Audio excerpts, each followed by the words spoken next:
नमस्कार।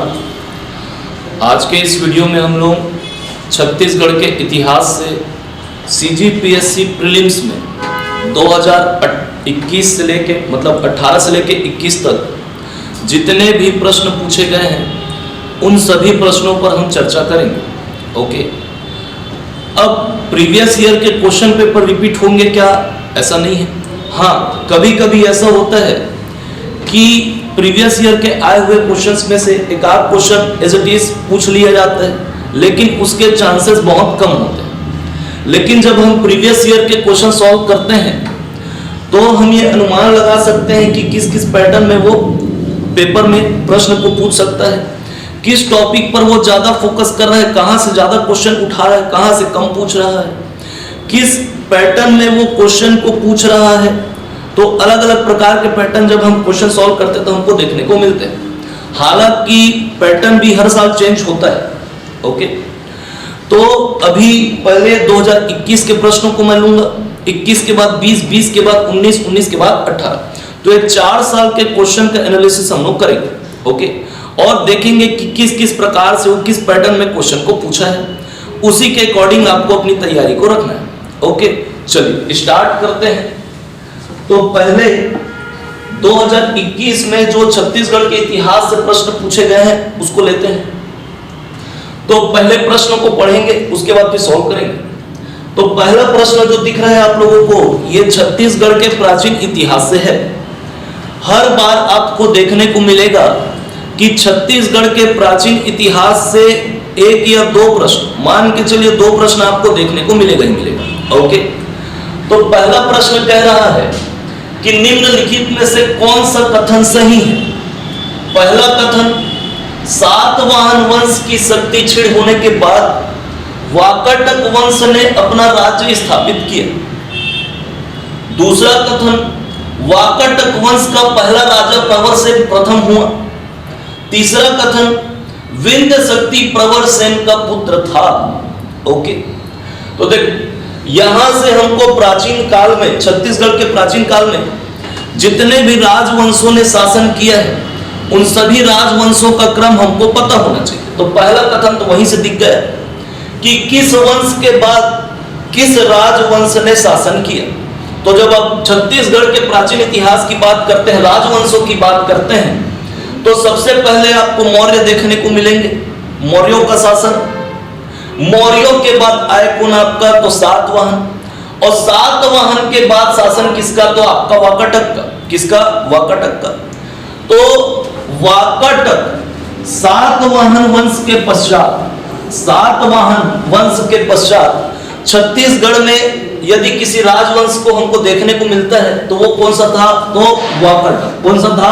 Vakataka. Okay, doctor Balchand Jain के अनुसार, मान लीजिए ये आपका भारत है, ये छत्तीसगढ़, और ये आपका क्या? विंध्याचल पर्वत। ठीक, तो बालचंद जैन के अनुसार ये विंध्याचल पर्वत के दक्षिण में ओरछा राज्य मध्य प्रदेश, वहां पर एक ग्राम था वाकाटक। कौन सा ग्राम? वाकाटक। तो वाकाटक ग्राम में यहां पर एक नए राजवंश का उदय होता है। तो चूंकि वाकाटक ग्राम में वो राजवंश उदित होता है, इसलिए उस वंश का नाम पड़ेगा क्या? वाकाटक। अब चूंकि जो इस वंश की स्थापना करता है वो विंध्याचल पर्वत के क्षेत्र के आसपास के क्षेत्र में शासन कर रहा है, इसलिए उसका नाम पड़ेगा क्या? आपका विंध्य शक्ति। विंध्य शक्ति। ओके, तो संस्थापक वाकाटक का हम मान सकते हैं किसको? विंध्य शक्ति को। ठीक, अब वाकाटक में पहला शासक कौन हुआ? विंध्य शक्ति। लेकिन ये यहीं पर था ना, अपने साम्राज्य का विस्तार नहीं करता है, नहीं आता है छत्तीसगढ़ की ओर। ओके, उसके बाद हरिवंश पुराण में वाकाटक वंश का उल्लेख मिलता है। किसका उल्लेख मिलता है? वाकाटक वंश का। तो हरिवंश पुराण में वाकाटक वंश का उल्लेख मिलता है, और हरिवंश पुराण में जो पहला शासक इस वंश का जो शुरुआत है वो किससे माना जाता है? तो विंध्य शक्ति से। किससे? विंध्य शक्ति से। ठीक, तो पहला कथन सत्य होता है कि सातवाहन के पश्चात कौन सा वंश आके शासन करता है? तो वाकाटक। तो डॉक्टर विष्णु सिंह के अनुसार जब शासक कौन बनता है? प्रवरसेन प्रथम। कौन बनता है? प्रवरसेन प्रथम। तो प्रवरसेन जब प्रथम शासक बनता है तो ये अपने साम्राज्य का विस्तार करता है और इधर महाराष्ट्र में नंदीवर्धन को अपनी राजधानी बनाएगा और दक्षिण कौशल यानी छत्तीसगढ़ की ओर अपने साम्राज्य का विस्तार करता है, वहां पे शासन करता है। ओके, क्लियर है? तो पहला कथन, सातवाहन वंश के बाद कौन शासन करता है? तो वाकाटक। तो पहला कथन क्या होगा? सत्य होगा। ओके, दूसरा कथन बोल रहा है वाकाटक वंश का जो पहला राजा था वो कौन था? आपका प्रवरसेन प्रथम। तो देखो, अभी थोड़ी देर पहले बताया कि यहां पर शासन किसका? तो विंध्य शक्ति का। इसने अपने साम्राज्य का विस्तार किया क्या? नहीं, वहीं पे बैठा रह गया। उसके बाद कौन आता है? प्रवरसेन प्रथम। ये अपने साम्राज्य का क्या करेगा? विस्तार करता है। छत्तीसगढ़ में शासन रहेगा किसका? प्रवरसेन प्रथम का। और हरिवंश पुराण के अनुसार वाकाटक वंश का जो पहला शासक था वो कौन था? आपका प्रवरसेन प्रथम। कौन था? प्रवरसेन प्रथम। इसलिए दूसरा कथन भी क्या होगा? सत्य होगा। ठीक।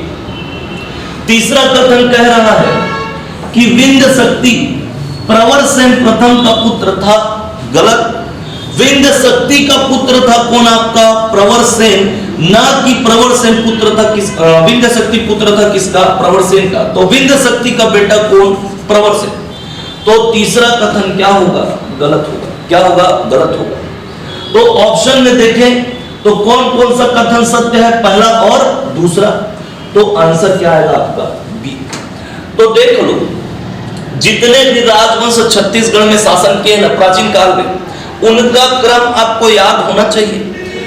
वंश का, राजवंश का क्रम, उस राजवंश में जो शासक हैं उन शासकों का क्रम भी याद होना चाहिए कि किसके बाद किस शासक ने शासन किया, कौन किसका बेटा था, कौन किसका बाप था, यह भी आपको पता होना चाहिए।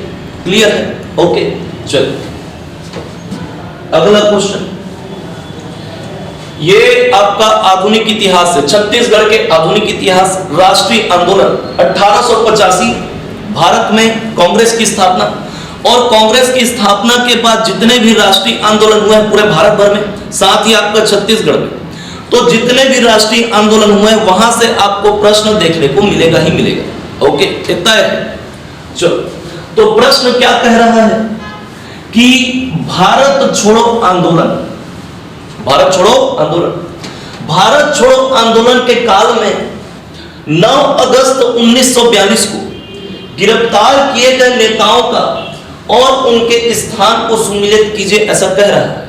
ओके, तो भारत छोड़ो आंदोलन 1942, भारत छोड़ो आंदोलन 1942, इसका जो प्रस्ताव है ये बंबई में पारित हुआ 8 अगस्त 1942 को। बंबई में कांग्रेस का अधिवेशन होता है, वहां पे भारत छोड़ो आंदोलन का प्रस्ताव क्या होगा? पारित होगा। अब जब अधिवेशन हुआ है तो छत्तीसगढ़ से भी कांग्रेस के जो बड़े बड़े नेता होंगे वो जाएंगे कहां? बंबई। कहां जाएंगे? बंबई। बंबई गए हैं, प्रस्ताव पारित हुआ है। अब सुबेरे अगले दिन 9 तारीख को अलग अलग स्थानों पे जाके क्या करना है? आंदोलन को चलाना है। तो जब बंबई से वापस आते हैं सारे नेता, कहां के लिए? छत्तीसगढ़ के लिए। तो महाराष्ट्र और छत्तीसगढ़ का जो बॉर्डर है वहां पर एक स्टेशन पड़ता है मलकानपुर। कौन सा स्टेशन? मलकानपुर। तो मलकानपुर स्टेशन के पास में ना जितने भी नेता गए थे, जो बड़े बड़े नेता थे, उन सभी को मलकानपुर स्टेशन से क्या कर लिया गया? गिरफ्तार कर लिया गया। जब बंबई अधिवेशन में भारत छोड़ो आंदोलन का प्रस्ताव पारित हुआ तो अंग्रेजों को लगा नहीं, कुछ तो बवाल होने वाला है। तो इन्होंने चलाया क्या? Operation zero hour. रात को 12 बजे, है ना, जीरो टाइम रेलवे घड़ी, तो रात को 12 बजे जो जो बड़े बड़े नेता थे जिस जिस जगह पे थे स्टेशन से सबको उठा के जेल में बंद कर दिया गया। तो मलकानपुर स्टेशन से जो छत्तीसगढ़ के लोग गए हुए थे कांग्रेस के नेता, उनको मलकानपुर स्टेशन से ऑपरेशन जीरो आवर के तहत क्या कर लिया गया? गिरफ्तार कर लिया गया। किनके द्वारा? अंग्रेजों के द्वारा। अब गिरफ्तार कर लिए हैं, सुबह जब कार्यकर्ता देख रहे जगह पहुंचे कोई है नहीं, तो जब इनको पता चलता है लोगों को कि सारे बड़े नेता क्या हो चुके हैं? गिरफ्तार हो चुके हैं, तो उसके विरोध में सारे स्कूल कॉलेज पूरा बाजार क्या कर दिया गया? बंद कर दिया गया और एक जुलूस निकाला गया। कब? 9 तारीख को। कब? 9 अगस्त 1942 को। तो जब जुलूस निकल रहा है रायपुर से, तो अलग अलग जगह से जुलूस निकाला जाएगा और फिर अंग्रेजों से इनका क्या होगा, मुठभेड़ होगा। तो वहां पर जितने भी कार्यकर्ता है, नेता हैं, उन सबको क्या किया जाएगा, गिरफ्तार किया जाएगा। तो जब आप राष्ट्रीय आंदोलन पढ़ रहे हो, चाहे भारत छोड़ो आंदोलन पढ़ो, सविनय अवज्ञा आंदोलन पढ़ो, या फिर आपका असहयोग आंदोलन, जो भी आंदोलन हुआ है, उनका स्थान, डेट याद रखना बहुत महत्वपूर्ण है। डेट के साथ उसका नेतृत्व, उस आंदोलन का नेतृत्व किसने किया, नेतृत्वकर्ता के साथ साथ उनका क्या याद रखना है, उनके जो सहयोगी है उनका नाम भी याद रखना है, और किन किन नेताओं को कहां कहां से गिरफ्तार किया गया उसको भी आपको याद करना पड़ेगा। प्रश्न पूछ दिया। ओके, तो याकूब अली को गिरफ्तार किया गया कहां से, तो रायपुर से। तो ए का जो होगा आंसर वो कौन सा होगा, दो। ठीक, कौन सा होगा, दो, रायपुर से।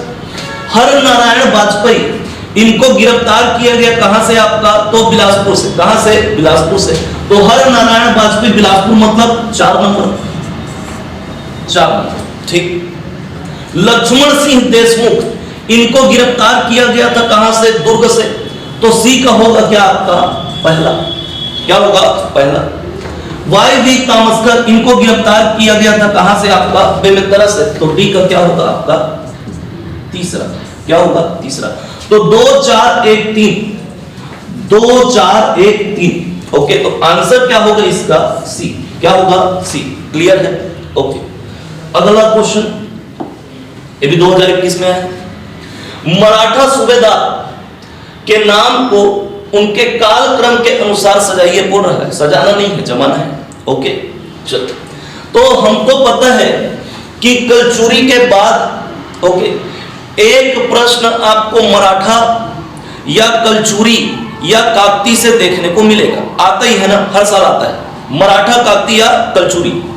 तो मराठा कलचुरी के बाद हमको पता है कि 1757 से लेके 87 तक ये छत्तीसगढ़ में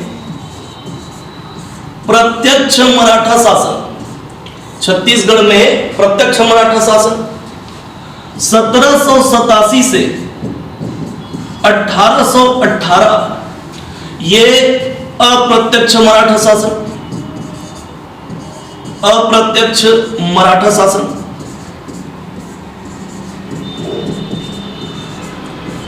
और ये आपका प्रत्यक्ष मराठा शासन। तो जब अप्रत्यक्ष मराठा शासन, तो यहां पे छत्तीसगढ़ को सूबा बनाया जाएगा और आपका यहां सूबेदार नियुक्त किए जाएंगे। प्रत्यक्ष मराठा शासन, तो बिंबाजी छत्तीसगढ़ में आके शासन करता है। बिंबाजी मृत्यु के पश्चात, बिंबाजी के मृत्यु के पश्चात व्यंको जी, कौन बैठेगा, व्यंको जी। तो व्यंको जी छत्तीसगढ़ में सूबेदार नियुक्त करता है। वो छत्तीसगढ़ नहीं आता है, 1 2 बार आया था, 3 बार आया था। ओके, तो अप्रत्यक्ष मराठा शासन के दौरान ही हम छत्तीसगढ़ में नियुक्ति देखेंगे किनकी, तो सूबेदार की। किनकी, सूबेदार की। ओके, अब यदि इसके आगे जाओगे तो 1818 से 1830 तक ब्रिटिशों के अधीन मराठा, ब्रिटिशों के अधीन मराठा शासन। और 1830 से लेके 54 तक पुनः मराठा शासन, पुनः मराठा शासन। आगे कर देखेंगे, क्वेश्चन इससे भी आया हुआ है। तो जब अप्रत्यक्ष मराठा शासन रहता है, उधर नागपुर में व्यंको जी बैठा हुआ है, छत्तीसगढ़ को सूबा बना के क्या नियुक्त किया है यहाँ पे, सूबेदार। तो सूबेदार का कालक्रम आपको पता होना चाहिए। ओके,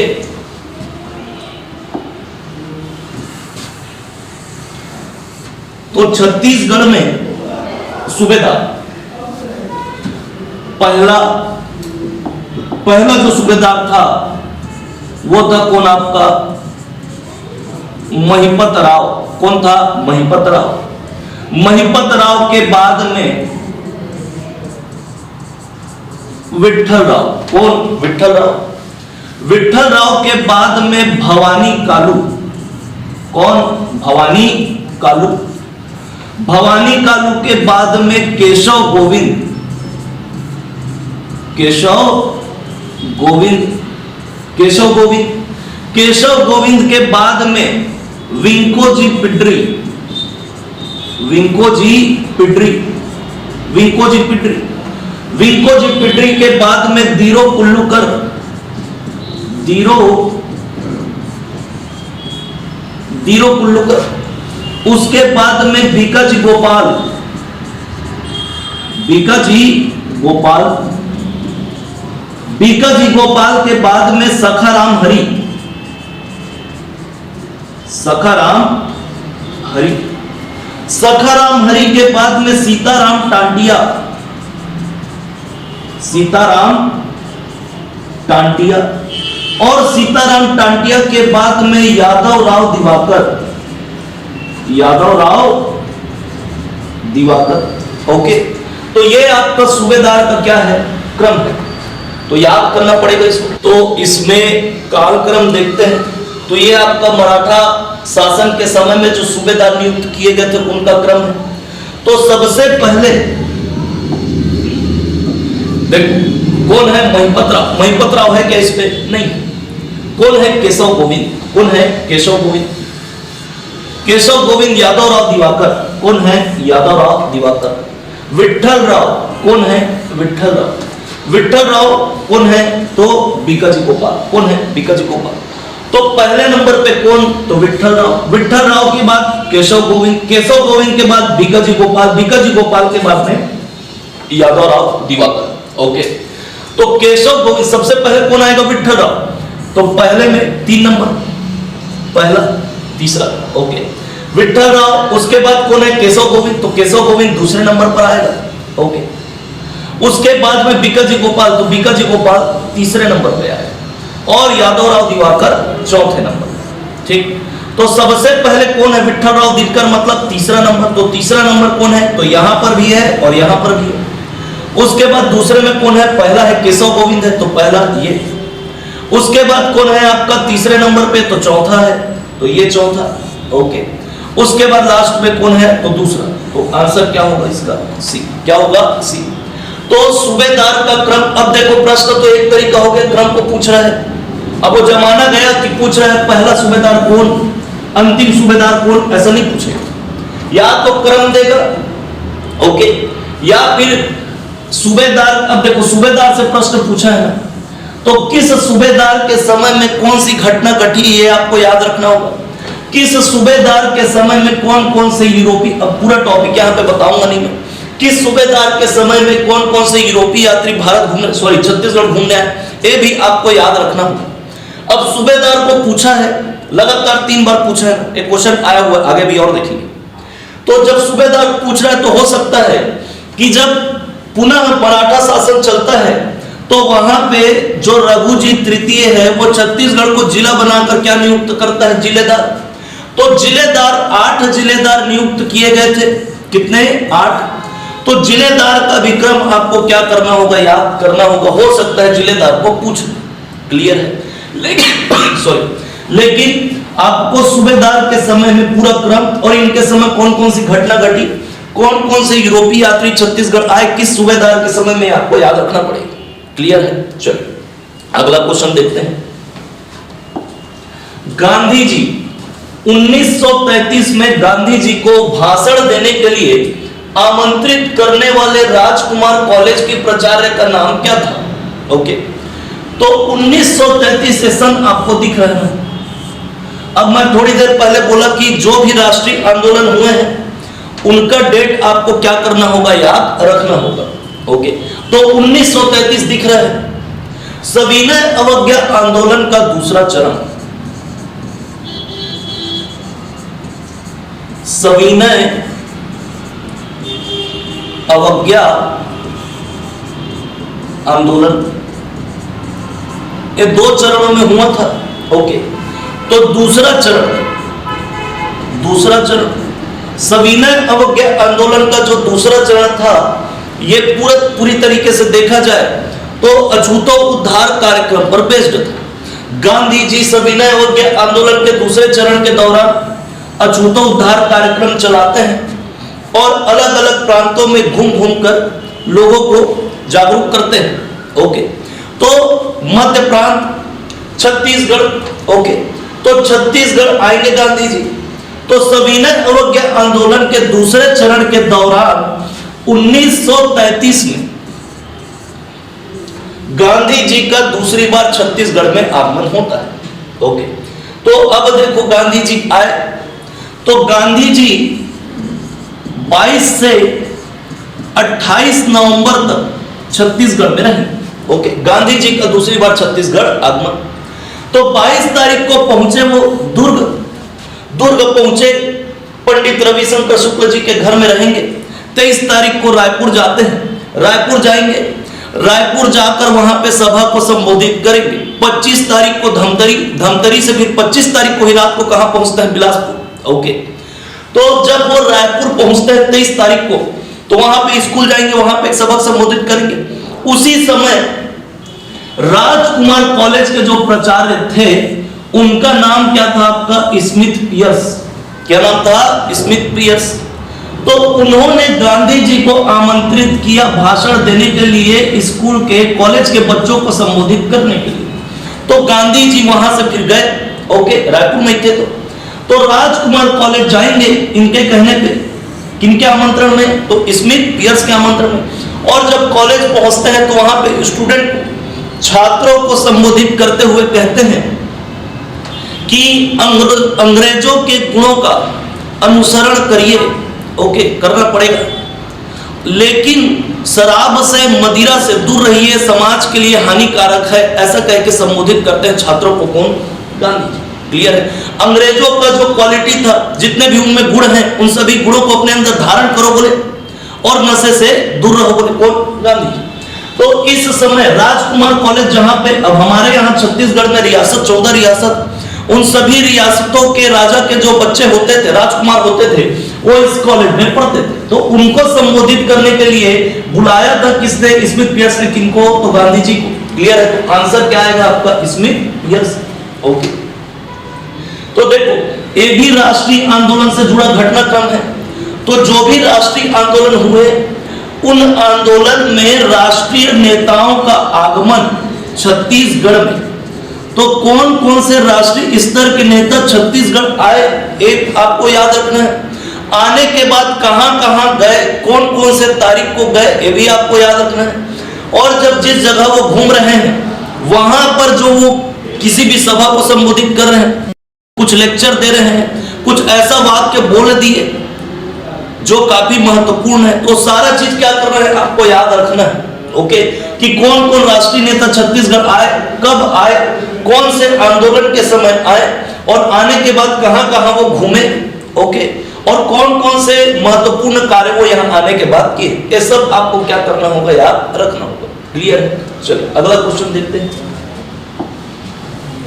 पांचवा क्वेश्चन क्या बोल रहे हैं, शासकों को उनके राजवंशों से सुमेलित कीजिए। ओके, तो ये भी आपका देखने को मिल रही है, आपका छत्तीसगढ़ के प्राचीन इतिहास का प्रश्न है। तो दो प्रश्न अभी हम लोग देख लिए छत्तीसगढ़ के प्राचीन इतिहास से, आएगा ही ना। ओके, अब देखो प्राचीन इतिहास में एक तरफ क्या दे रहे, वो शासक दे रहे हैं, और एक तरफ क्या दे रहा है आपका राजवंश। तो कौन कौन से राजवंश से संबंधित शासक हैं।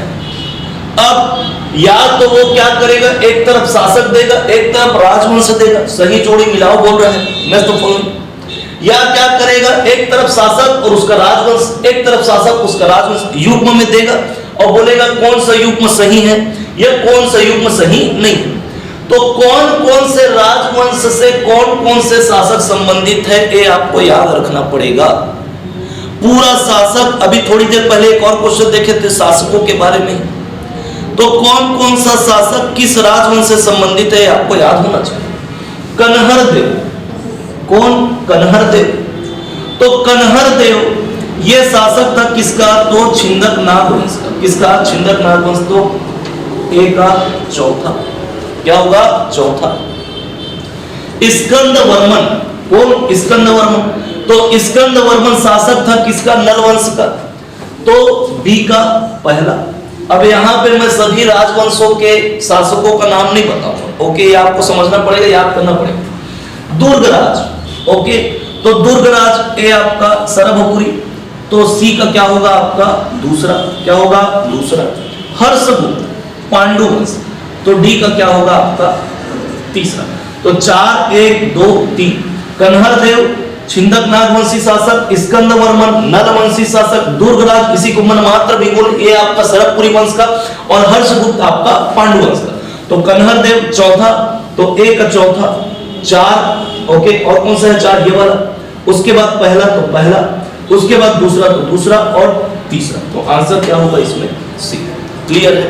ओके चलो अगला क्वेश्चन, ये अब हम आगे किसमें, तो सीजीपीएससी 2020 में। ओके, तो 21 में हम लोग देखे कि प्राचीन इतिहास से 2 प्रश्न आपको पूछे गए हैं, राष्ट्रीय आंदोलन से भी प्रश्न आया हुआ है। ओके, और मध्यकाल में यदि देखें तो आपका मराठा सूबेदार, ओके, मध्यकाल के जस्ट बाद आधुनिक का आगमन होता है।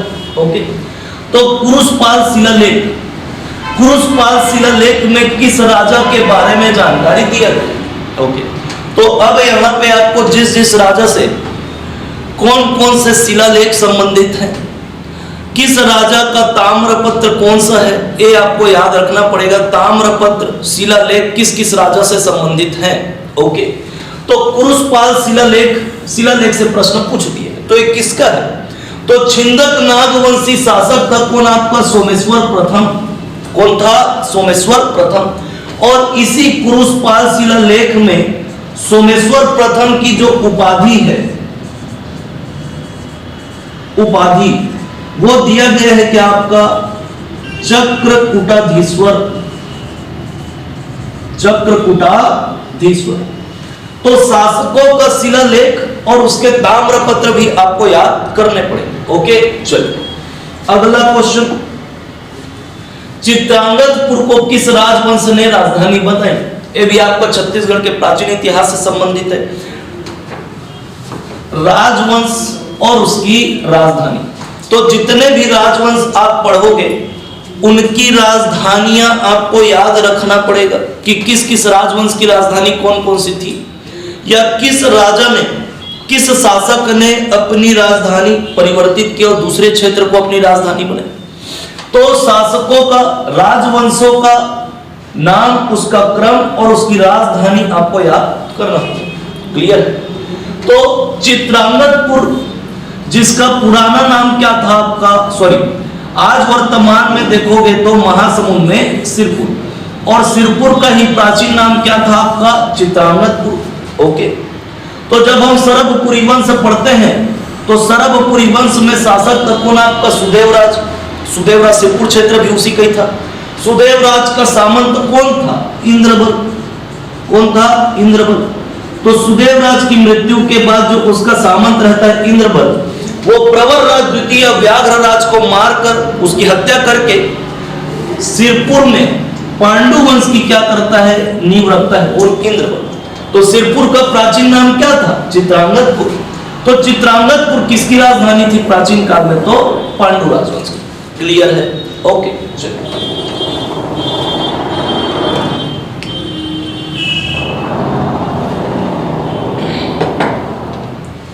अगला क्वेश्चन देखते हैं। 8वां प्रश्न, रतनपुर के किस राजा के कार्यकाल में मराठा सेनापति भास्कर पंत ने आक्रमण किया था। तो रतनपुर मतलब कलचुरी। ओके, रतनपुर किसकी राजधानी थी, कलचुरियों की, और कलचुरियों के समय में ही आक्रमण किया था किसने, मराठा सेनापति ने। ओके, तो किसके समय किया, अब देखो एक प्रश्न आपको बोला ना, कलचुरी, काकती या मराठा, तीनों में से एक प्रश्न आपको देखने को मिलेगा। तो किसके समय किसने आक्रमण किया है, कौन सा राजा, फिर क्रम तो आपको याद रखना ही है, शासकों का क्रम आपको एनी हाउ याद रखना ही है। ओके, किसके समय में कौन कौन सा घटना घटा है, किसके समय बाह्य आक्रमण हुआ है, ये भी आपको पता होना चाहिए। तो रतनपुर का राजा कौन था, तो देखो कलचुरी शासक में यदि आप देखोगे तो शासक कौन था आपका, राजसिंह। कौन था, राजसिंह। राजसिंह का बेटा कौन था आपका, विश्वनाथ सिंह, विश्वनाथ सिंह। ओके, और राजसिंह के चाचा एक आपका कौन था, सरदार सिंह। बख्त सिंह भी था लेकिन उसकी मृत्यु हो जाती है। सरदार सिंह ये राजा बनता है किसके बाद? क्योंकि राज सिंह के बेटे की जब मृत्यु होती है तो अब ये रतनपुर का कलचुरी है कौन? राज सिंह। उसी समय आपका रायपुर का कलचुरी, रायपुर के लहरी शाखा कलचुरी, वहां से राज सिंह क्या करता है? मोहन सिंह को उठा लेता है और गोद ले लेता है और मेरे बाद राजा बनेगा, ऐसा कहता है किसको? मोहन सिंह। तो अब राज सिंह के बेटे विश्वनाथ सिंह की मृत्यु जब होती है तो राज सिंह लहुरी शाखा रायपुर के कलचुरी से मोहन सिंह को क्या करता है? उठा लेता है, गोद ले लेता है और राजा बनाएगा इसको। लेकिन जब राज सिंह की मृत्यु होगी तो उसका चाचा सरदार सिंह क्या करता है? गद्दी बढ़ जाता है। सरदार सिंह के बाद उसका एक और चाचा रहता है, नाम रहता है उसका रघुनाथ सिंह। क्या नाम रहता है? रघुनाथ सिंह। तो सरदार सिंह के बाद में शासक कौन बन जाता है? रघुनाथ सिंह। इधर मोहन सिंह देख रहे हैं राज सिंह बाद मैं बनूंगा राजा, गद्दी में बैठूंगा बोल रहे हैं। तो चाचा लोग गद्दी गद्दी खेल रहे हैं, टेंशन में आ जाता है कौन? मोहन सिंह। 1741 की घटना है। कब की घटना है? 1741 की। तो 1741 में मराठा शासक नागपुर में ना रघुजी प्रथम बैठे रहते हैं। उसका सेनापति रहता है कौन? आपका भास्कर पंत। कौन रहता है? भास्कर पंत। तो भास्कर पंत को आक्रमण करने के लिए उड़ीसा बंगाल की ओर भेजता है कुछ करने के लिए ना। तो जब हेलीकॉप्टर तो था नहीं, बीच में आपका क्या है? छत्तीसगढ़, इधर में आपका नागपुर, इधर आपका उड़ीसा और इधर आपका बंगाल। तो छत्तीसगढ़ से होके ही जाएगा। तो भास्कर पंत जब नागपुर से उड़ीसा बंगाल की ओर कूच करने निकलता है तो पता चलता है किसको? मोहन सिंह को। किसको? मोहन सिंह को, कि भास्कर पंत आ रहा है। तो मोहन सिंह उस समय गद्दी बैठे रहता है कौन? रघुनाथ सिंह। कौन बैठे रहता है? रघुनाथ सिंह। तो भास्कर पंत से मोहन सिंह क्या करता है? साठ गांठ कर लेता है, इसको मार बोलेगा। तो जब दोनों के बीच में युद्ध होने के लिए तैयार हो जाता है कौन? भास्कर पंत लड़ने के लिए मोहन सिंह की बात मान लेता है। रघुनाथ सिंह आत्मसमर्पण कर देता है, बुजुर्ग हो चुका है बेचारा, ओके, सफेद झंडी दिखा देता है। और फिर रघुनाथ सिंह के समय में, इसी के समय से जो कलचुरी होते हैं वो किसके अधीन हो जाते हैं? मराठों के। गेम खेल दिए कौन? मोहन सिंह।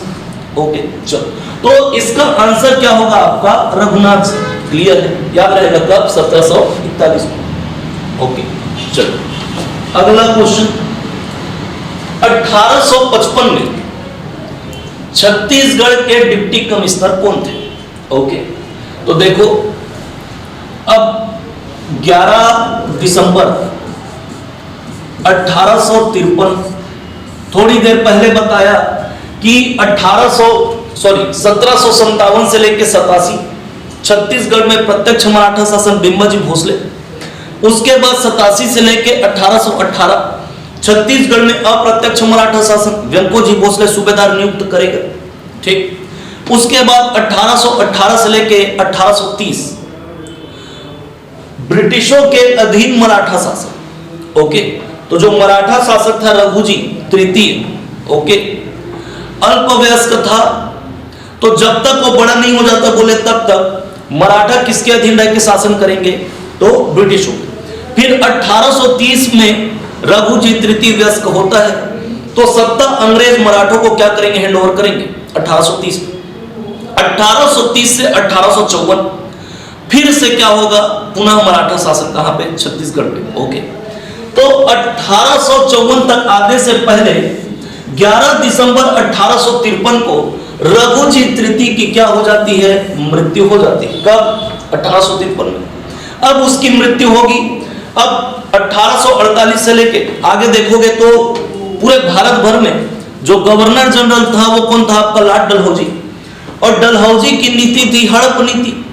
तो उसने दत्तक पुत्र जो प्रथा थी उसको निषेध कर दिया था, कि मतलब जिसका कोई बेटा नहीं है वो गोद लेके क्या करता था? दूसरे जगह से गोद लेता था अपने ही वंश से और उसको गद्दी में बैठाता। तो दत्तक पुत्र प्रथा को निषेध कर दिया था किसने? डलहौजी ने। तो जिसका भी आगामी है ना बेटा नहीं है उसकी सत्ता किसमें मिला दी जाएगी? तो ब्रिटिश साम्राज्य में। तो रघुजी तृतीय का भी कोई संतान नहीं था। ओके, तो डलहौजी के हड़प नीति के तहत जो नागपुर था पुराना, और छत्तीसगढ़ के अंदर, छत्तीसगढ़ किसका हिस्सा था? नागपुर का। ओके, तो पूरा का पूरा नागपुर छत्तीसगढ़ सहित किसमें मिला दिया गया आपका? तो ब्रिटिश साम्राज्य। तो 13 मार्च 1854 को नागपुर सहित छत्तीसगढ़ का विलय किसमें? तो ब्रिटिश साम्राज्य में। ओके, अब नागपुर हेडक्वार्टर है और उसी के अधीन कौन है? छत्तीसगढ़। तो नागपुर में, कहां? नागपुर में कमिश्नर को बैठाएंगे। किसको बैठाएंगे? कमिश्नर को। ओके, किसको बैठाएंगे? कमिश्नर को। और चूंकि नागपुर के अधीन है कौन? आपका छत्तीसगढ़। कौन है? छत्तीसगढ़। तो छत्तीसगढ़ में बैठाएंगे किसको? Deputy commissioner. किसको बैठाएंगे? डिप्टी कमिश्नर को। तो जो पहला कमिश्नर था जो नागपुर में बैठेगा वो था कौन? आपका मेंजर। कौन था? मेंजर। और जो डिप्टी कमिश्नर पहला बना जो छत्तीसगढ़ आएगा वो चार्ल्स सी इलियट। कौन था? चार्ल्स सी इलियट। ओके, तो इसका आंसर क्या होगा? चार्ल्स सी इलियट 13 मार्च को छत्तीसगढ़ से नागपुर का विलय और 1 फरवरी 1855 को चार्ल्स सी इलियट छत्तीसगढ़ आता है। अब देखो, जब चार्ल्स सी इलियट छत्तीसगढ़ आता है तो आकर उसने बहुत सारे प्रशासनिक परिवर्तन किए, परगनों में परिवर्तन किया, तहसीलदारी व्यवस्था लेकर एक परगने का प्रमुख बनाया। किसको? नायब तहसीलदार को। तो डिप्टी कमिश्नर चार्ल्स सी इलियट के समय में कौन कौन से प्रशासनिक परिवर्तन हुए इसको भी आपको क्या करना होगा? याद रखना होगा। क्लियर है? चलिए, वहां से भी प्रश्न पूछ सकता है। अगला क्वेश्चन, झंडा सत्याग्रह। बोला ना, कोई भी राष्ट्रीय आंदोलन जो हुआ है वो आपको छत्तीसगढ़ में देखने को मिलेगा। छत्तीसगढ़ में भी हुआ, वो वहां से प्रश्न पूछेगा ही पूछेगा। एक प्रश्न आपको राष्ट्रीय आंदोलन से देखने को मिलेगा। ओके, तो झंडा सत्याग्रह, ठीक, झंडा सत्याग्रह बिलासपुर में कब प्रारंभ हुआ? बोल रहा। ओके, तो झंडा सत्याग्रह अंग्रेजों के समय में है ना, जब अंग्रेजों का शासन चल रहा था, ब्रिटिश साम्राज्य, तो कांग्रेसियों के द्वारा एक झंडा है ना, चरखा युक्त झंडा, चरखा युक्त तिरंगा बनाया गया। अब बोले जो भी सभा होगा, जो भी कार्यक्रम होगा, उस कार्यक्रम में चरखा युक्त झंडा क्या करेंगे? हम लोग लगाएंगे, फहराएंगे। अब हुआ क्या था, जबलपुर के टाउन हॉल में मार्च का समय था। ओके, जबलपुर के टाउन हॉल में मार्च 1923 की घटना है। तो जबलपुर के टाउन हॉल में इन लोग क्या करते हैं? कांग्रेसी लोग चरखा युक्त झंडा लहरा देते हैं। ओके, अब छत्तीसगढ़ का डिप्टी कमिश्नर आता है, बोलता है झंडा को उतारो। किसको उतारो? झंडा को। कांग्रेसी मना करते हैं। तो उसी समय अधिकारी देख के ना 4 से ज्यादा केटली गर्म, तो जो सिपाही था, सिपाही वो चढ़ता है खंबे में और झंडा को उतार देता है। और इतना हवा में उड़ गया था वो कि झंडा क्या कर दिया? पैरों तले कुचल दिया। कांग्रेसियों का दिमाग खराब हो गया। ओके, उन्हें 4 से ज्यादा केटली गर्म, कांग्रेसियों का दिमाग खराब, वहीं पे क्या हो जाता है? पुलिस और कांग्रेसियों के बीच में झड़प हो जाता है। टेंशन में आ गए कांग्रेसी। अब जब झड़प होगा तो बोले अब जगह जगह क्या फहराएंगे? हम लोग झंडा फहराएंगे। तो झंडा सत्याग्रह क्या हो गया? चालू हो गया। ओके, तो फहराना मार्च चालू हुआ ना, फहराना था जबलपुर में। अब नेतृत्व तो किए कौन? आपका पंडित सुंदरलाल शर्मा। पंडित सुंदरलाल शर्मा बोले ठीक है, फहराना है झंडा, झंडा सत्याग्रह। पंडित सुंदरलाल शर्मा क्या कर लिया जाता है? गिरफ्तार कर लिया जाता है। तो इधर पंडित सुंदरलाल शर्मा गिरफ्तार होंगे, फिर यहां धमतरी से ना, अब कार्यक्रम जबलपुर से कहां शिफ्ट हो गया? नागपुर। कहां शिफ्ट हो गया? नागपुर। तो पंडित सुंदरलाल शर्मा की गिरफ्तारी के विरोध में धमतरी से ना, उनके जो भक्त होंगे, उनके जो चाहने वाले होंगे, वो पैदल जाते हैं, जिसमें परदेसी राम ध्रुव, विशंबर पटेल, श्यामलाल सोन थे प्रमुख। इनका भी नाम आप याद रखोगे। ओके, सहयोगी थे, उनके भक्त थे, उनके चाहने वाले थे, जो धमतरी से पैदल कहां जाएंगे? नागपुर जाएंगे। ओके, तो जब झंडा सत्याग्रह चालू हुआ, अगस्त तक चलता है, तो झंडा सत्याग्रह चालू हुआ। ओके, तो बिलासपुर में भी जगह जगह क्या करेंगे? चरखा युक्त झंडा फहराएंगे। तो बिलासपुर में कब चालू हुआ? तो 31 मार्च 1923 को। कब चालू हुआ? 31 मार्च 1923। क्लियर है? चलो, तो जो सत्याग्रह, जो आंदोलन आप पढ़ोगे वो कब चालू हुआ उसका डेट आपको पता होना चाहिए। ठीक, उसका नेतृत्वकर्ता कौन था? किसने नेतृत्व किया था? उस नेतृत्वकर्ता के सहयोगी कौन थे? सहयोगी।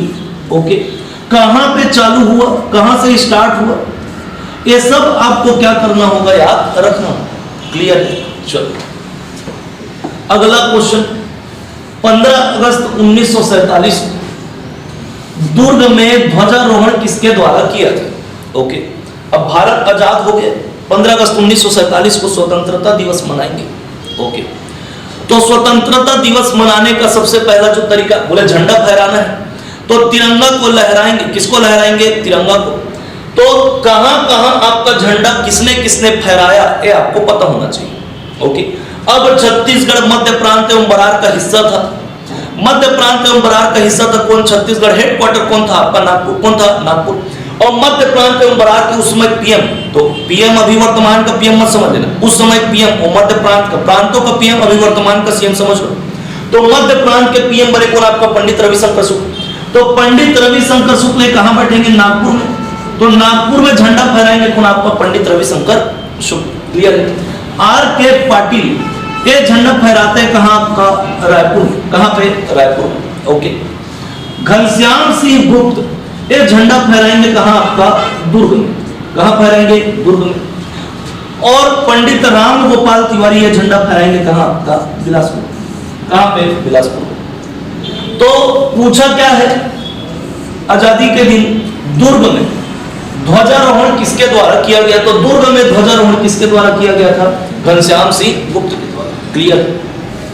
तो आजादी के बाद कौन कौन सा घटनाक्रम हुआ? आजादी के बाद झंडा फहरा है तो उसको पूछ दिया। फिर आजादी के बाद यदि प्रश्न पूछ रहा है तो आजादी के बाद रियासतों का भी विलय हुआ है, हुआ था मतलब। तो रियासतों के विलय के समय में किस किस राजा ने, कौन कौन राजा ने, किस किस राजा ने विलय पत्र पर हस्ताक्षर किया? विलय पत्र पर सबसे पहले किसने हस्ताक्षर किया? अनुबंधन पत्र पर सबसे पहले किसने हस्ताक्षर किया? वो सब भी आपको याद होना चाहिए। ओके, चलो अगला क्वेश्चन देखो, आंदोलन से फिर एक प्रश्न। छत्तीसगढ़ में असहयोग आंदोलन के दौरान बहिष्कार स्वरूप बैरिस्टर नगेंद्र नाथ डे ने किसकी उपाधि का त्याग किया? ओके, तो जब छत्तीसगढ़ में असहयोग आंदोलन चल रहा था, ठीक, तो असहयोग आंदोलन के दौरान कुछ कार्यक्रम तय किए गए थे। ओके, जैसे चुनाव का बहिष्कार करना, उपाधि दिया गया था अंग्रेजों के द्वारा तो उन उपाधियों का त्याग करना। ओके, वकालत कर रहे हैं भारतीय लोग तो वकालत का त्याग करेंगे। ओके, स्वदेशी वस्तुओं का प्रचार करेंगे और विदेशी वस्तुओं क्या करेंगे? त्याग करेंगे। तो जब वकालत का त्याग कर रहे हैं, न्यायालय का त्याग कर रहे हैं, तो सारे के सारे जो वकील बन के बैठे हैं सब वकालत का क्या करेंगे? त्याग करेंगे। ओके, चुनाव का बहिष्कार कर दिए, विदेशी वस्तुओं का त्याग करना है। ओके, साथ ही साथ आपका क्या करेंगे? जो जो उपाधि मिला हुआ उसको त्याग करेंगे। तो कुछ कार्यक्रम तय किए गए थे किसके समय? तो असहयोग आंदोलन के समय। उसी कार्यक्रम में से एक कार्यक्रम क्या था आपका? उपाधियों का त्याग करना। क्या करना? उपाधियों का त्याग करना। तो नगेंद्र नाथ डे ने किसकी उपाधि त्याग की? तो पहले पता होना चाहिए कि इनको कौन सी उपाधि मिली थी जिसको त्याग करेंगे। ओके, तो असहयोग आंदोलन जितने भी कार्यक्रम तय हुए उन सभी कार्यक्रम को आपको याद करना होगा कि वकालत का त्याग किसने किया। अब जब वकालत का त्याग करें, कहीं कहीं वकालती कर रहे होंगे, तो वकालत का त्याग किसने कहां पर से किया, जगह भी आपको याद रखना होगा।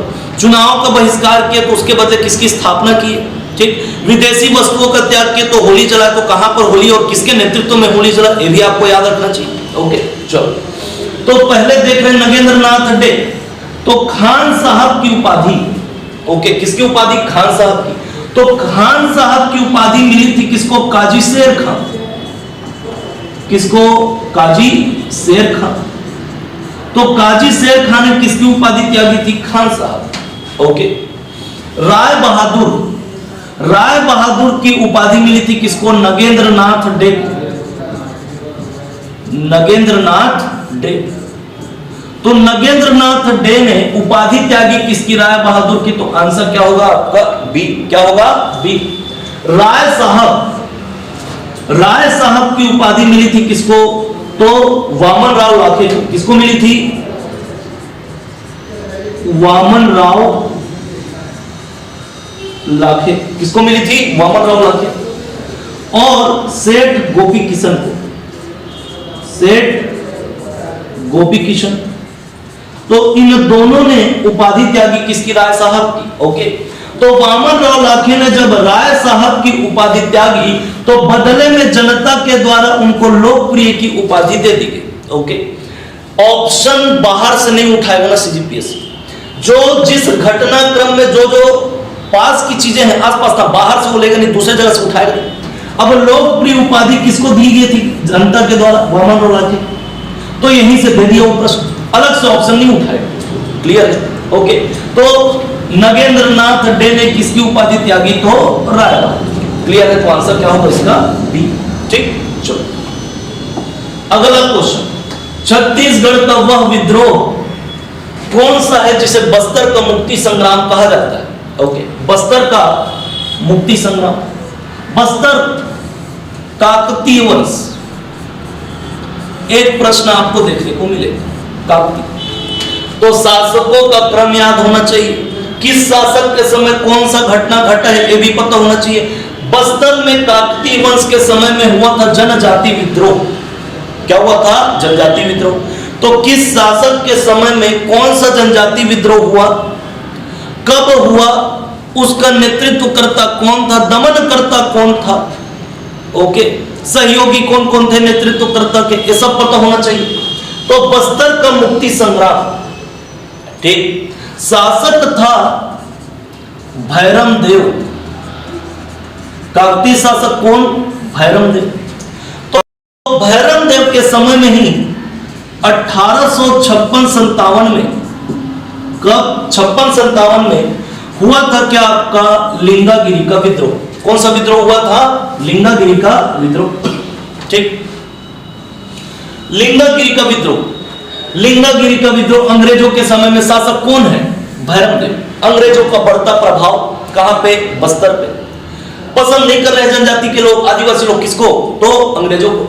तो अंग्रेजों की जो दमनकारी शोषणकारी नीति थी उससे परेशान थे कौन? राजा भैरम देव। लेकिन कुछ नहीं कर पा रहे क्योंकि काकती किसके अधीन हो चुके थे? मराठों के। और मराठा किसके अधीन थे? तो अंग्रेजों के। ओके, तो भैरम देव के समय में ये 1856-57 में बीजापुर, वर्तमान का जिला कौन आपका? बीजापुर। बीजापुर में आपका कौन? भोपालपट्टनम। तो भोपालपट्टनम का ही एक तालुका था क्या आपका? लिंगागिरी। कौन? लिंगागिरी। और इसी लिंगागिरी तालुके का तालुकेदार था ध्रुवराव माड़िया। कहीं कहीं पे ध्रुवराम लिखा रहता है। ओके, ध्रुवराव माड़िया तालुकेदार था कहां का? लिंगागिरी का। ओके, तो ध्रुवराव माड़िया भैरम देव के पास जाता है, बोलता है मैं कुछ नहीं कर सकता। कौन? भैरम देव। तो अंग्रेजों के शोषणकारी नीति का विरोध करता है कौन? ध्रुवराव माड़िया। अब अंग्रेज क्या करेंगे? पूरे परिवार सहित ना ध्रुवराव माड़िया कैद कर लेते हैं और 5 मार्च 1856 ध्रुवराव माड़िया क्या कर दिया जाता है? फांसी दे दी जाती है। तो यदि आप देखोगे कि छत्तीसगढ़ का पहला शहीद 1825 में परमकोट के विद्रोह में कौन आपका? गेंद सिंह। और छत्तीसगढ़ का यदि दूसरा शहीद कहे तो कौन आपका? तो 5 मार्च 1856 में कौन आपका? ध्रुवराव माड़िया। और छत्तीसगढ़ में स्वतंत्रता संग्राम के पहले शहीद कौन आपका? तो वीर नारायण सिंह। ये तीनों पॉइंट को याद रखोगे। क्लियर है? तो इसको क्या बोला गया? लिंगागिरी के विद्रोह को बस्तर का मुक्ति संग्राम। क्लियर है? याद रहेगा। तो आंसर क्या होगा आपका? बी। ओके, तो जितने भी विद्रोह हुए हैं उन सारे विद्रोह को आपको अच्छे से याद रखना होगा, वहां से प्रश्न पूछता ही। क्लियर है? चल आगे बढ़ते हैं। छत्तीसगढ़ में चितवा डोंगरी पहले राजनांदगांव जिला में आता था, मोहला मानपुर हो गया चितवा डोंगरी। शैल चित्रों की खोज किसने की? ओके, तो पाषाण काल में आप देखते हो नवपाषाण काल, तो नवपाषाण काल के आते आते तक जो उस समय का प्रागैतिहासिक मानव है वो चित्रकारी करना सीख चुका था। गुफा में बैठा ठल्हा क्या करे? चित्र बना रहा है। जैसे जैसे अपने आप के प्रकार के लोगों को देख रहे उसका चित्र बना रहा है, जानवरों को देख रहे उसका चित्र बना रहा है।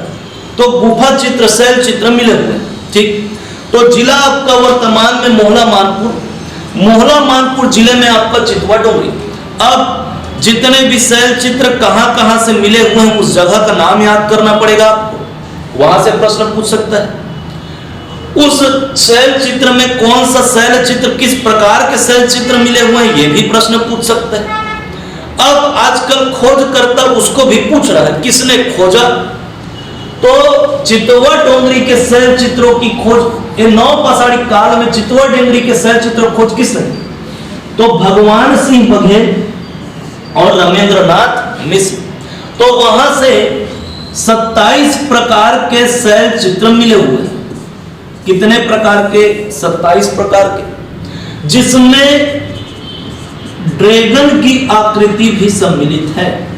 ओके, अब ड्रैगन मतलब चाइना, तो चीनी कला के प्रमाण मिले हैं कहां से आपका, तो चितवा डोंगरी से। क्लियर है, बनेगा।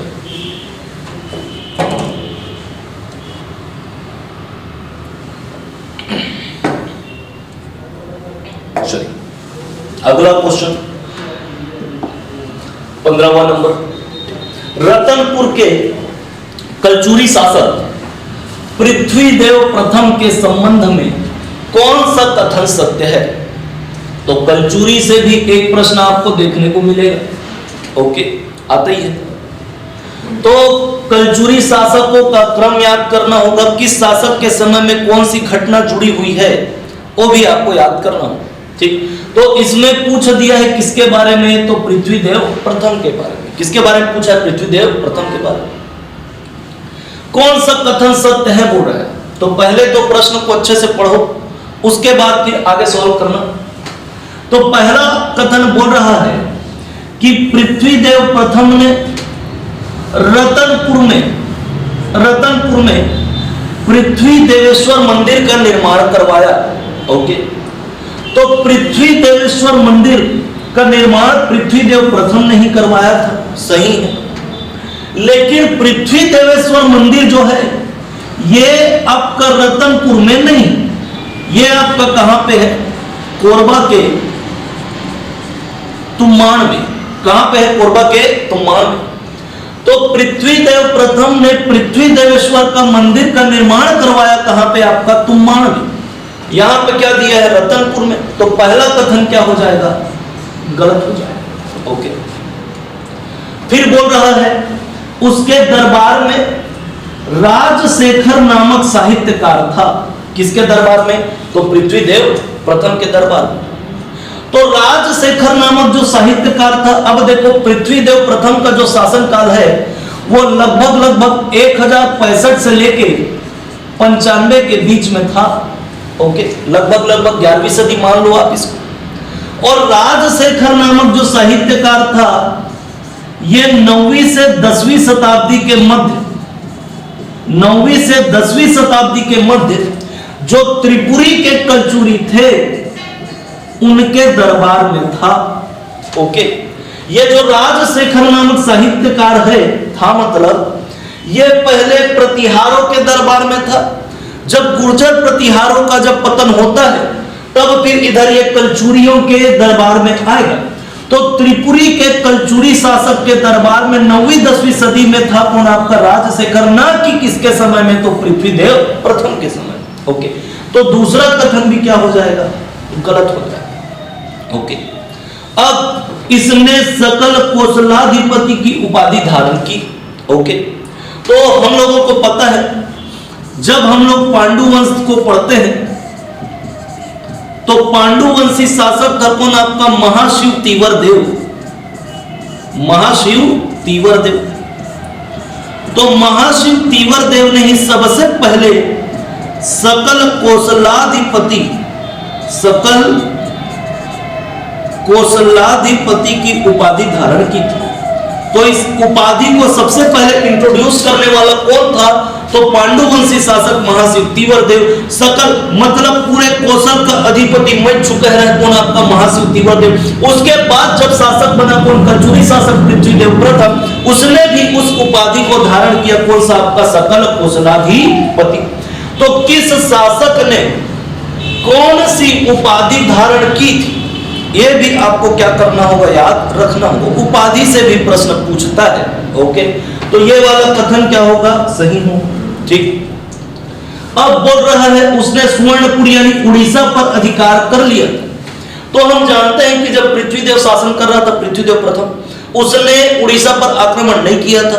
पृथ्वीदेव प्रथम के बाद में जाजलदेव प्रथम आता है, वो उड़ीसा पर आक्रमण करता है। जाजलदेव प्रथम के बाद में रत्नदेव द्वितीय आता है, वो भी उड़ीसा पर आक्रमण करता है। तो पृथ्वीदेव प्रथम ने उड़ीसा पर आक्रमण नहीं किया था, अधिकार नहीं किया था, इसलिए ये कथन क्या होगा, गलत होगा। तो सही कथन कौन सा है आपका, सी। क्लियर है, ओके। चलो अगला प्रश्न, सुमेलित कीजिए कह रहा है। ओके, तो देखो शासकों को उनके कार्यकाल वाला प्रश्न पूछ चुका है, तो एक टाइप का तो वो प्रश्न हो गया। साथ ही साथ शासकों से जुड़ी जो जो घटनाएं हैं, कार्य, इससे भी क्या करता है, वो प्रश्न पूछता है। तो शासक, उसकी राजधानी, वंश, उसकी राजधानी, शासक की उपाधि, शासक से जुड़ा हुआ ताम्रपत्र, शिलालेख और उसके कार्य आपको याद रखने पड़े। ओके, तो बोल रहा है कमलराज, कलचुरी शासक है कमलराज। ठीक, ये 19 में आया हुआ प्रश्न है। एक प्रश्न देखो, हर साल कहीं ना कहीं आपको कलचुरी, काकती, मराठा से प्रश्न देखने को मिलेंगे, पूछता ही है। ओके, कमलराज, तो पहला बोल रहा है कि चक्रकोट के राजा सोमेश्वर को पराजित किया छिंदक नागवंशी। तो हम जानते हैं कि छिंदक नागवंशी शासक सोमेश्वर प्रथम को किसने पराजित किया था, तो जाजलदेव प्रथम। तो यहाँ पे ऑप्शन आपको दिख रहा होगा जाजलदेव प्रथम। तो जाजलदेव प्रथम में कौन है आपका, तो चक्रकोट के राजा सोमेश्वर प्रथम को इसने पराजित किया था। हराने के बाद उसको परिवार से इतना, उसकी माता वाता सबको लेके कहां चला जाता है आपका, अपने दरबार में। तब फिर जाजलदेव प्रथम की माता उसको कहती है, समझाती है, तब जाके फिर वो सोमेश्वर प्रथम और उसकी माता को बाइज्जत छोड़ता है और वहां घर तक ले जाके पहुंचाता है। तो बी का हम मान लेते हैं पहला। ओके, यहां से देखते हैं, गंगवंशी राजा अनंत वर्मन को पराजित किया था। तो उड़ीसा में अब कलचुरियों का और उड़ीसा के शासकों का ना आए दिन लड़ाई होते रहता था। जो भी शासक आते थे, है ना, जाजलदेव प्रथम के बाद से उड़ीसा के शासकों के साथ उनका लड़ाई होती था। ओके, तो अनंत वर्मन चोटगन गंगवंशी शासक था। इसका जो युद्ध होता है वो होता है रत्नदेव द्वितीय के साथ। तो ऑप्शन में रत्नदेव द्वितीय दिया हुआ है। ओके, तो सी का आंसर क्या होगा आपका, दूसरा। ओके, बोल रहा है त्रिपुरी के राजा जय सिंह का आक्रमण को किसने विफल किया, कहां का शासक था, त्रिपुरी का। तो कलचुरी त्रिपुरी से आए थे छत्तीसगढ़, एक शाखा। ओके, अब शासक कौन बनता है, जाजलदेव प्रथम। जाजलदेव प्रथम जब शासक बनता है तो त्रिपुरी की अधिसत्ता को अस्वीकार कर देता है। जाजलदेव प्रथम से पहले जितने भी शासक हुए थे, रत्नदेव प्रथम, पृथ्वीदेव प्रथम, कलिंगराज, कमलराज, ये सब त्रिपुरी के कलचुरियों की अधिसत्ता को स्वीकार करते थे। लेकिन जब जाजलदेव प्रथम आपका शासक बनता है तो वो त्रिपुरी की अधिसत्ता को अस्वीकार कर देता है। ओके, फिर वहां से जाजलदेव प्रथम के बाद रत्नदेव द्वितीय आता है। उसके समय त्रिपुरी के कलचुरी शासकों का आक्रमण होता है, वो विफल कर देगा उसको भी। लेकिन यहाँ पे शासक का नाम दिया हुआ है कौन, जय सिंह। कौन, जय सिंह। तो जय सिंह ने आक्रमण किया था किसके समय, जाजलदेव द्वितीय के समय। ओके, कि त्रिपुरी की अधिसत्ता को स्वीकार कर, ऐसे कहेंगे। तो जब जाजलदेव प्रथम ने नहीं माना था तो उसके बाद रत्नदेव द्वितीय, रत्नदेव द्वितीय के बाद आपका पृथ्वीदेव द्वितीय और जाजलदेव द्वितीय के समय में फिर से त्रिपुरी में आक्रमण होगा। तो राजा जय सिंह के आक्रमण को विफल करने वाला कौन, जाजलदेव द्वितीय। तो इसका आंसर क्या होगा आपका, तीसरा। ओके, ठीक। अब बच गया कौन, उत्कल राज्य पर आक्रमण। उत्कल उड़ीसा, फिर से देखो उड़ीसा पर आक्रमण किसने किया। तो हमको पता है कि कलचुरी शासक कलिंगराज, कलिंगराज के बाद में आपका कौन, कमलराज। ये आपका छत्तीसगढ़ है। यहाँ पे त्रिपुरी, त्रिपुरी में आपका शासक बैठा था कौन, गांगे देव। कौन बैठा था, गांगे देव। और यहाँ उड़ीसा में कर वंश का शासन था। करवंशी शासक था कौन आपका, सुभाकर द्वितीय। सुभाकर द्वितीय। और इधर रतनपुर के कलचुरी में बैठा है कौन आपका, कमलराज। कौन बैठा है? कमलराज। तो गांगेय देव जब आपका उड़ीसा में आक्रमण करने जाता है तो गांगेय देव के साथ में कमलराज भी जाएगा। कमलराज ज्वाइन करता है किसको? गांगेय देव को, और दोनों मिलकर आक्रमण करते हैं कहां पे? उत्कल में। और फिर आक्रमण करके इसी यही उत्कल से साहिल्य नामक योद्धा को जीत के लाता है कौन? आपका कमलराज। तो कमलराज ने आक्रमण किया था कहां पे? उत्कल में। किसके साथ मिलकर? तो गांगेय देव के साथ। तो कमलराज, इसका आंसर क्या आएगा आपका? चौथा। तो 4 1 2 3, तो 4 1 2 और 3, ठीक। तो इसका आंसर क्या आएगा आपका? डी। 4 के बाद 1, 1 के बाद 2, 2 के बाद 3, आंसर डी। क्लियर है? चलिए अगला क्वेश्चन देखते हैं। छत्तीसगढ़ के प्राचीन राजवंश सरभपुरी वंश के शासकों की राजधानियां थी। ओके, अब देखो फिर से प्राचीन इतिहास से एक प्रश्न आ गया, राजधानी को पूछ रहा है। तो राजवंश जितने भी छत्तीसगढ़ में शासन किए हैं उनकी राजधानी आपको याद करना ही होगा। ओके, तो जब सरभपुरी वंश शासन करते हैं तो इनकी जो प्रारंभिक राजधानी थी वो थी सरभपुर। कौन थी? सरभपुर। तो इतिहास का सरभपुर को सुमेलित करते हैं किससे? समीकृत करते हैं किससे? तो कुछ इतिहासकार कहते हैं कि ये जो सरभपुर है ये उड़ीसा का संबलपुर है, कुछ इतिहासकार इसको सारंगढ़ को मानते हैं, ठीक। तो सरभपुर इनकी प्रारंभिक राजधानी थी। उसके बाद सरभपुरी शासक आता है प्रसन्न मात्र, वो निडला नदी के तट पर, ओके, जिसका वर्तमान नाम आप देखोगे तो लीलागढ़ है। तो निडला नदी के तट पर अपने नाम पर एक शहर बसाता है प्रसन्नपुर, जिसको क्या कहते हैं आज वर्तमान में मल्हार। तो उसको राजधानी बनाएगा प्रसन्नपुर। ओके, उसके बाद सुदेवराज के समय में देखोगे तो सिरपुर भी उनकी राजधानी रहती है, बताया अभी थोड़ी देर पहले, सिरपुर। ओके, तो सरभपुर, सरभपुर के बाद प्रसन्नपुर, प्रसन्नपुर के बाद आपका सिरपुर। तो 2 3 और 4, तो 2 3 और 4, तो आंसर क्या होगा इसका? बी। ओके, चलो अगला प्रश्न देखते हैं।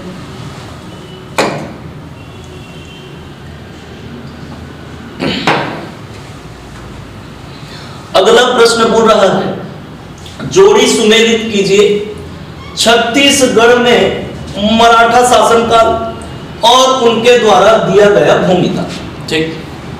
तो ये प्रशासन का प्रश्न है। आमतौर में प्रीलिम्स में पहले नहीं पूछता था, मेंस में यहां से प्रश्न बनता था। आजकल प्रशासन से भी आपको प्रश्न देखने को मिलेंगे। ओके, तो कलचुरी प्रशासन हो गया, मराठा शासन काल का प्रशासन हो गया। तो यहां से जो कुछ फैक्ट है उसको प्रीलिम्स में भी वो आजकल पूछ रहा है। तो आपको कलचुरी के समय का प्रशासन, साथ ही साथ मराठा काल का भी प्रशासन याद करना होगा कि उस समय किस टैक्स को क्या बोला जाता था।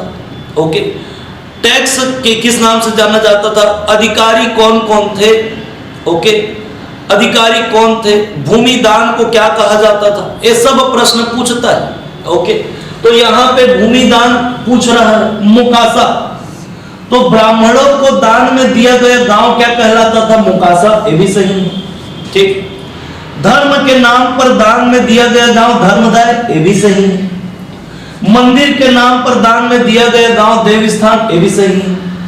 कमाविसदार को दान में दिया गांव नाम नू, ये गलत, क्योंकि कमाविसदार जो था ये परगने का प्रमुख हुआ करता था और ये किसके लिए उत्तरदायी होता था? तो सूबेदार के लिए। ओके, तो इनको दान में दिया गया भूमि नामनो नहीं कहलाता था। तो आंसर ये सुमेलित नहीं है, तो आंसर क्या होगा इसका? डी।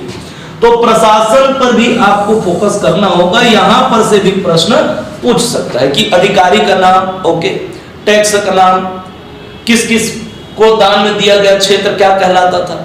ओके, चलिए अगला प्रश्न, व्यंकोजी भोसला के समय में सूबेदारी प्रथा, अभी भी इसको फिर पढ़े थे। ओके, ये फिर रिपीट हुआ क्वेश्चन है। ओके, तो सूबेदार का कालक्रम, ठीक।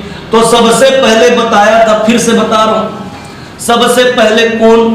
तो महिपत राव, महिपत राव, महिपत राव के बाद में विठल राव, विठल राव के बाद में भवानी कालू, भवानी कालू, भवानी कालू के बाद में केशव गोविंद, केशव गोविंद, केशव गोविंद के बाद में विंकोजी पिड्री, विंकोजी पिड्री, विंकोजी पिड्री के बाद में दीरो कुल्लूकर, दीरो कुल्लूकर, विंकोजी पिड्री के बाद में दीरो कुल्लूकर, उसके बाद में बीकाजी गोपाल, बीकाजी गोपाल, बीकाजी गोपाल के बाद में सखाराम हरि, सखाराम हरि, सखाराम हरि के बाद में सीताराम टांटिया, सीताराम टांटिया, और अंतिम में कौन आपका, तो यादव राव दिवाकर, यादव राव दिवाकर। तो इसमें किसका किसका नाम दिया हुआ है, तो बीकाजी गोपाल, बीकाजी गोपाल, केशव गोविंद, केशव गोविंद, विठल राव, महिपत राव, कौन, महिपत राव। तो महिपत राव सबसे पहले, दूसरे में विठल राव, तीसरे में केशव गोविंद, चौथे में बीकाजी गोपाल। ओके, तो सबसे पहले कौन है, तो महिपत राव। तो महिपत राव का नंबर 4, तो पहला क्या होगा, 4। ओके, फिर उसके बाद में विठल राव, तो ये विठल राव, उसके बाद में केशव गोविंद और बीकाजी गोपाल। तो 4, 3, 2 और 1, तो 4, 3, 2 और 1। ओके, तो आंसर क्या होगा इसका, डी। क्या होगा, डी। तो सूबेदार को पूछ रहा है, ये दूसरी बार देख रहे हैं, तो सूबेदार का क्रम आपको याद रखना ही होगा, साथ ही साथ जिलेदार का भी क्रम आप लोग याद रखोगे। ओके, चलिए, कौन सा कथन महात्मा गांधी की प्रथम छत्तीसगढ़ यात्रा के संबंध में सही है। ओके, तो महात्मा गांधी छत्तीसगढ़ पहली बार कब आए। ओके, तो हमको पता है कि जब असहयोग आंदोलन है ना, प्रस्ताव लाया गया था कोलकाता में, तो कोलकाता गए थे कौन, गांधी जी। उसी समय जुलाई से दिसंबर, जुलाई से दिसंबर 1920 को छत्तीसगढ़ में होता है कंडेल नहर सत्याग्रह। ठीक, छत्तीसगढ़ में धमतरी में कंडेल, अंग्रेजों के द्वारा वहां नहर बनाया गया था। ओके, तो नहर का पानी देना था किसको, कंडेल के किसानों को। तो कंडेल के किसानों को नहर से पानी देंगे बोले। अब पानी दिए तो पानी, एक तो अनुबंधन की जो राशि थी वो बहुत ज्यादा थी और अनुबंधन का समय भी बहुत ज्यादा था। तो बोले ठीक है, अनुबंधन का समय ज्यादा है, कोई दिक्कत नहीं हमको, लेकिन जो राशि है वो बहुत ज्यादा है। तो किसान पानी लेने से मना कर देते। किसान पानी लेने से मना किए, अंग्रेजों को घाटा हो रहा था, पानी लेंगे नहीं तो पैसा कहां से आएगा। तो अंग्रेजों ने क्या किया, खेत में पानी छोड़ दिया किसानों को। सुबह किसान देख रहे हैं पूरा पानी पानी खेत में, तो बोले पानी लिए हो पैसा दो। किसान कहते हैं पानी ले जाते वापस। ओके, वापस ले जा, पानी नहीं चाहिए हमको। तब फिर किसान क्या करते, खेत में खड़े हो जाते हैं और आंदोलन को चालू कर देते हैं। एक आपका कंडेल नहर सत्याग्रह जुलाई से दिसंबर 20। अब इसका नेतृत्व करते हैं कौन, तो आपका पंडित सुंदरलाल शर्मा। छत्तीसगढ़ में कंडेल नहर सत्याग्रह का नेतृत्व करता कौन, तो आपका पंडित सुंदरलाल शर्मा। अब पंडित सुंदरलाल शर्मा पता चलता है इसी बीच गांधी जी गए हुए हैं कलकत्ता। कहां गए हुए हैं, कलकत्ता। तो पंडित सुंदरलाल शर्मा गांधी जी को लेने पहुंच जाते हैं कहां, कलकत्ता में। ओके, अब अंग्रेजों को पता चलता है। अब अंग्रेज जब किसान आंदोलन कर रहे हैं तो उनके घर में जाकर पूरा बर्तन भाड़ा मवेशी सबको धर के ले आते हैं। जब पंडित सुंदरलाल शर्मा गांधी जी को लेने जाते हैं, अंग्रेजों को पता चलता है कि पंडित सुंदरलाल शर्मा गांधी जी को लेने गए हैं। अब गांधी जी, उस समय गांधी जी का ओहदा काफी बढ़ चुका था। ओके, तो अंग्रेजों को लगा गांधी जी आएंगे फिर आंदोलन में बढ़ जाएंगे, अनशन में बढ़ जाएंगे, तमाशा होगा। उससे अच्छा भैया जो जो सामान लेके गए थे किसानों के, बर्तन भाड़ा मवेशी सबको वापस कर देते हैं। और गांधी जी के आने से पहले ही जो कंडेल नहर सत्याग्रह है वो सफलतापूर्वक क्या हो जाता है, समाप्त हो जाता है। क्लियर है। तो पहला इसमें कथन बोल रहा है कि महात्मा गांधी सितंबर 1920 में पंडित सुंदरलाल शर्मा के साथ रायपुर आए। तो अभी मैं बताया कि गांधी जी दिसंबर 20 से 22 दिसंबर के बीच में 1920 को छत्तीसगढ़ आते हैं। तो इसमें दिया हुआ सितंबर 1920, तो पहला कथन क्या होगा, गलत होगा। ओके। छत्तीसगढ़ यात्रा का उद्देश्य असहयोग आंदोलन के लिए लोगों का समर्थन प्राप्त करना था। जी हाँ, बिल्कुल। गांधी जी असहयोग आंदोलन के प्रस्ताव को लेकर गए थे। कहां पे? आपका कलकत्ता। तो पंडित सुंदरलाल शर्मा उनको जाके सारा घटना बताते, तो गांधी जी सोचते हैं छत्तीसगढ़ जाए, और इसी बहाने अब आंदोलन तो करना ही था कंडेल का, लेकिन खत्म हो जा रहे थे, तो सोचते हैं गांधी जी कि चलो इसी बहाने अब असहयोग आंदोलन तो चलाना ही है, तो इसी बहाने लोगों को आंदोलन से जोड़ेंगे, लोगों को प्रेरित करेंगे कि अधिक से अधिक आंदोलन से जुड़े। कौन से आंदोलन से? तो असहयोग आंदोलन से। तो असहयोग आंदोलन से लोगों को जोड़ने का, उनसे समर्थन प्राप्त करने के लिए गांधी जी आते हैं। उनके यात्रा का उद्देश्य था। तो दूसरा कथन क्या होगा? सही। ओके। कंडेल ग्राम जाकर उन्होंने नहर के लिए सत्याग्रह वालों का समर्थन किया। तो गलत है, क्योंकि जब गांधी जी पहुंचे पंडित सुंदरलाल शर्मा के साथ में, तो पहले ही आंदोलन क्या हो चुका था? समाप्त हो चुका था। क्लियर है? उनके सत्याग्रह कर, उनके आने से पहले सत्याग्रह समाप्त। जब पंडित सुंदरलाल शर्मा गांधी जी को लेकर आए, तो वहां के लोग भाव विभोर होकर एकदम खुशी से गांधी जी पंडित सुंदरलाल शर्मा को बताते हैं सत्याग्रह क्या हो गया? समाप्त हो गया। जो जो हमारी मांगे थी वो मान ली गई, हमारे साथ जो जो हुआ था, जो सामान लिया था, सबको वापस कर दिया। क्लियर? तो ये कथन क्या होगा? गलत। ओके। लोगों से खिलाफत आंदोलन को समर्थन देने के लिए प्रार्थना की, तो खिलाफत नहीं, किसके लिए? असहयोग आंदोलन के लिए। तो चौथा कथन भी क्या होगा? गलत होगा। ओके। देख लो, किसी भी आंदोलन से एक एक पॉइंट पे आपको मेहनत करना है। जो भी राष्ट्रीय नेता छत्तीसगढ़ आए हैं, उनके आने से जो भी घटनाक्रम उनसे जुड़ा हुआ है, वहां से प्रश्न वो पूछेगा। क्लियर है? चलिए अगला क्वेश्चन। डोंडी लोहारा जमींदारी 1937 में दीवान के विरुद्ध किसानों का आंदोलन हुआ, तो किसके नेतृत्व में हुआ ये आंदोलन? तो छत्तीसगढ़ में देखो, अंग्रेजों की जो दमनकारी नीति थी, है ना, और साथ ही साथ उसका जो फायदा था, वहां के जो जमींदार हुआ करते थे, ठीक, दीवान हुआ करते थे, वो भी अति तप रहे थे। तो किसान परेशान थे ना कर को लेके, लगान को लेके।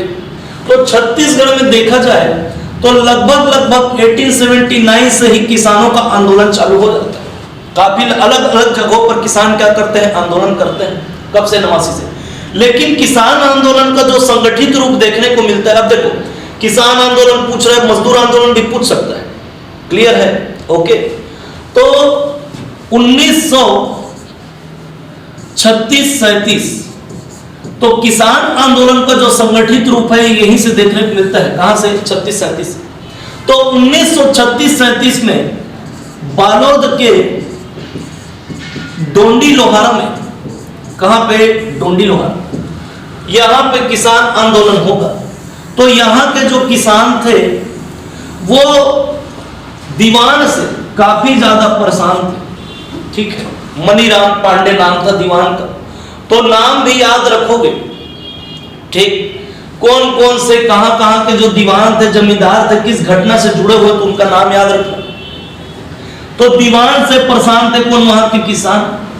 तो किसानों का सहयोग देंगे।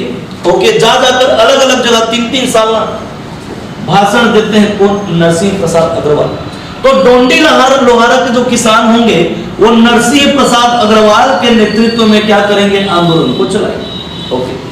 तो किस आंदोलन का नेतृत्व करता कौन था ये आपको पता होना चाहिए। अब साथ ही साथ नरसिंह प्रसाद अग्रवाल जब आंदोलन को चला रहे हैं, तो उनके सहयोगी में उनके भाई, छोटे भाई सरयू प्रसाद अग्रवाल भी थे। कहीं कहीं पे आंसर सरयू प्रसाद अग्रवाल लेता नहीं है। ओके। बली मोहम्मद भी थे, वासुदेव देशमुख भी थे। तो देखो, ऑप्शन में वो इसलिए दे रहे हैं क्योंकि आप नेतृत्व करते नरसिंह प्रसाद अग्रवाल भी पढ़ोगे, उनके सहयोगी में इनका नाम भी याद रखोगे, इसलिए वो यहीं से ऑप्शन में दे दिया, अलग जगह से नहीं उठाया। ओके। ताकि आप क्या हो जाओ? कंफ्यूज हो। तो जो भी आंदोलन हुए हैं, उन आंदोलन के नेतृत्वकर्ता का नाम आपको याद रखना।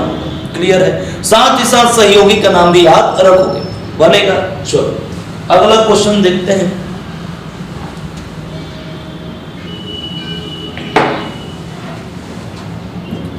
अगला क्वेश्चन, 1920 में महात्मा गांधी के साथ कौन मुस्लिम नेता का छत्तीसगढ़ में आगमन हुआ था? ये देखो, राष्ट्रीय नेता जब भी आएंगे छत्तीसगढ़, अकेले तो आएंगे नहीं, इतने बड़े नेता हैं, तो किसी न किसी के साथ आएंगे ही आएंगे। तो जो राष्ट्रीय नेता छत्तीसगढ़ आए तो उनके साथ में कौन आए ये भी आपको याद रखना होगा। कब आए, कौन आए, किसके किसके साथ आए, कहां, छत्तीसगढ़। ओके, तो अभी बताया कि महात्मा गांधी पहली बार, है ना, दिसंबर 1920 को कंडे सत्याग्रह के लिए आए थे छत्तीसगढ़, अब भी बताया। तो जब आए थे तो उनके साथ मुस्लिम नेता अली बंधु शौकत अली, मौलाना शौकत अली आए थे, कहां, छत्तीसगढ़। क्लियर है? ओके, चलिए अगला क्वेश्चन। कथन को पढ़िए बोल रहा है। ओके, तो पहला कथन 8 अगस्त 1941 व्यक्ति, ये देखो फिर से ना, व्यक्तिगत सत्याग्रह में भाग लेने वाले छत्तीसगढ़ के कार्यकर्ताओं को ललितपुर के पास से गिरफ्तार किया। ओके, तो पता होगा 1940 में गांधी जी ने व्यक्तिगत सत्याग्रह के लिए लोगों को प्रेरित किया और छत्तीसगढ़ के जो पहले व्यक्तिगत सत्याग्रही थे वो कौन थे? आपका पंडित रविशंकर शुक्ल। कौन थे? पंडित रविशंकर शुक्ल। तो छत्तीसगढ़ के पहले सत्याग्रही 1940 में पंडित रविशंकर शुक्ल। अब घटना है 1941 की, तो 2 अप्रैल 1941 को, ठीक, रायपुर से, कहां से? रायपुर से एक दल रवाना होता है। ओके, कहां के लिए? दिल्ली के लिए, पैदल ना। तो रायपुर से दिल्ली के लिए एक दल रवाना होगा। उसमें जो, उस दल में जो प्रमुख नेता थे वो कौन थे आपका? तो राजा राम साहू और रामेश्वर साहू। राजा राम साहू और रामेश्वर साहू। क्लियर है? अब जा रहे हैं दल में, एक प्रमुख नेता है, समझ लो, ठीक। बिलासपुर से भी एक दल रवाना होता है, इनको ज्वाइन करेगा। कहां से? बिलासपुर से।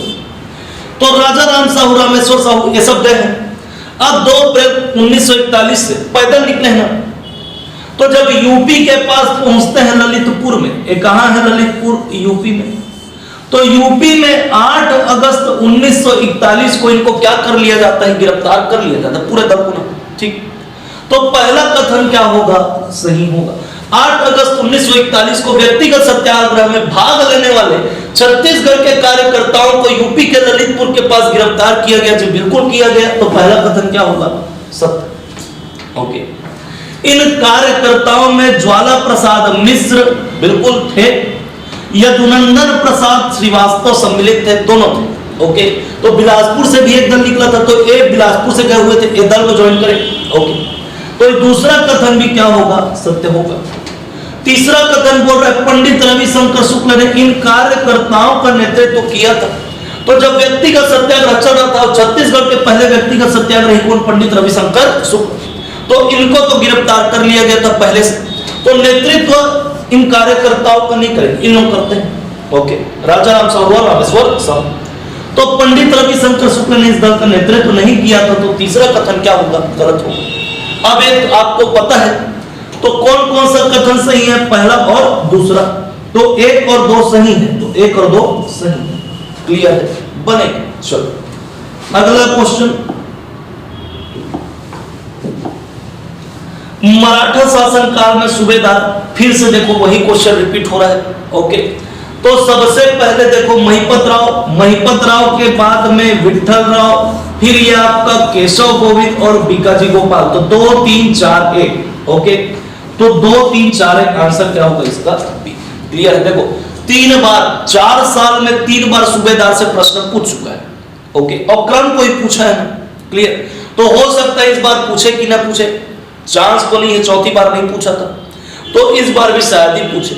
लेकिन आप सूबेदार को मराठा से संबंधित जो भी चीजें हैं, ओके, सूबेदार में, तो इनसे संबंधित जो जो घटनाएं हुई थी, जो जो घटनाएं घटी थी, इनके समूह को याद रखो।